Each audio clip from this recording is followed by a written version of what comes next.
Freedom park ಅಲ್ಲಿ ಭಾರತೀಯ Janata party ಬೆಲೆ ಹೆಚ್ಚಳದ ವಿರುದ್ಧ ಮತ್ತು ಟ್ಯಾಕ್ಸ್ ಹೆಚ್ಚಳದ ವಿರುದ್ಧ ಹಗಲು ರಾತ್ರಿ ಧರಣಿ ಸತ್ಯಾಗ್ರಹವನ್ನು ಮಾಡ್ತಾ ಇದೆ.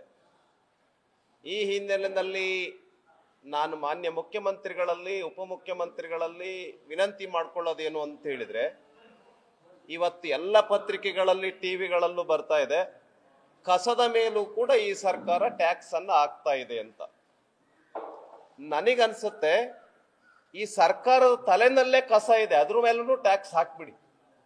ಸಿದ್ದರಾಮಯ್ಯ ಅವ್ರ ತಲೆನಲ್ಲಿ ಕಸ ಇದೆ, ಡಿ.ಕೆ. ಶಿವಕುಮಾರ್ ಅವ್ರ ತಲೆನಲ್ಲಿ ಕಸ ಇದೆ, ಮಂತ್ರಿಗಳ ಮೇಲೆ ಕಸ ಇದೆ.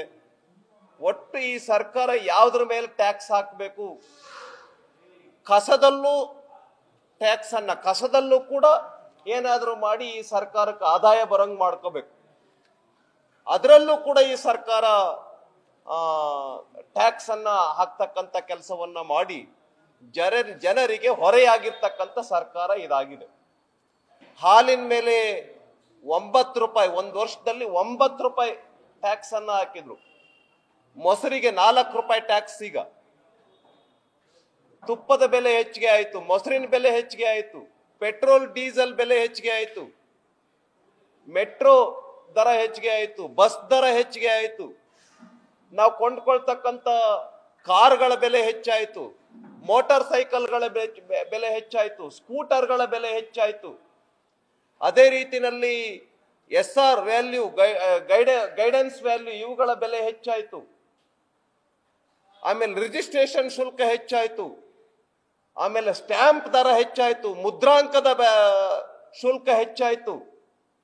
ಹೀಗೆ ಸರಣಿ ಟ್ಯಾಕ್ಸ್ಗಳನ್ನೇ ಹೆಚ್ಚಾಯ್ತು, ಸರಣಿ ವಸ್ತುಗಳ ಸರಣಿ ರೀತಿಯಲ್ಲಿ ಬೆಲೆಗಳನ್ನೇ ಹೆಚ್ಚು ಮಾಡಿದ್ರು. ಈ ಸರ್ಕಾರ ಗ್ಯಾರಂಟಿಗಳ ಹೆಸರಿನಲ್ಲಿ ಟ್ಯಾಕ್ಸ್ ಹಾಕೋದ್ರ ಮೂಲಕ, ಬೆಲೆ ಹೆಚ್ಚಳದ ಮೂಲಕ ಮಧ್ಯಮ ವರ್ಗದ ಜನರ ಬೆನ್ನು ಮೂಳೆಯನ್ನು ಮುರಿತಕ್ಕಂಥ ಕೆಲಸವನ್ನ ಈ ಸರ್ಕಾರ ಮಾಡ್ತಾ ಇದೆ.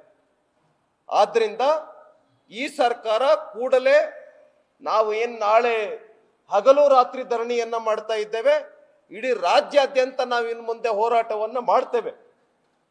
ಆದ್ರಿಂದ ಕೂಡಲೇ ಈ ಕಸದ ಮೇಲೆ ಹಾಕಿರ್ತಕ್ಕಂಥ ತೆರಿಗೆನ, ಹಾಲು ಮತ್ತೆ ಮೊಸರಿನ ಮೇಲೆ ಹಾಕಿರ್ತಕ್ಕಂಥ ತೆರಿಗೆನ, ಇವನ್ನೆಲ್ಲವನ್ನು ಕೂಡ ವಾಪಸ್ ತೆಗೆದುಕೊಳ್ಬೇಕು ಅಂತೇಳಿ ಆಗ್ರಹ ಪಡಿಸ್ತೇನೆ.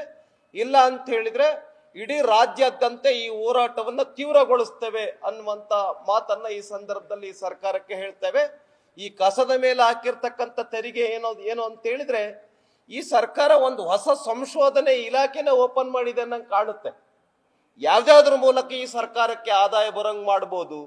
ಕಸದಲ್ಲಿ, ನೀರಿನಲ್ಲಿ, ಗಾಳಿನಲ್ಲಿ, ಪೆಟ್ರೋಲ್ನಲ್ಲಿ, ಡೀಸೆಲ್ನಲ್ಲಿ, ಹಾಲ್ನಲ್ಲಿ, ಮಜ್ಜಿಗೆನಲ್ಲಿ, ತುಪ್ಪದಲ್ಲಿ ಎಲ್ಲೆಲ್ಲಿ ಹುಡುಕ್ತಾ ಇದೆ ಈ ಸರ್ಕಾರ ಅಂತ ಹೇಳಿದ್ರೆ, ಅಷ್ಟು ಬುದ್ಧಿ ಭ್ರಮಣಿ ಮಾಡ್ಕೊಂಡ್ಬಿಟ್ಟಿದೆ ಈ ಸರ್ಕಾರ. ಏನಾದ್ರೂ ಮಾಡಬೇಕು, ಹಣ ಸಂಗ್ರಹ ಮಾಡಬೇಕು, ಏನಾದ್ರು ಮಾಡಬೇಕು, ಆದಾಯ ಬರಂಗ್ ಮಾಡ್ಬೇಕು ಈ ಸರ್ಕಾರಕ್ಕೆ.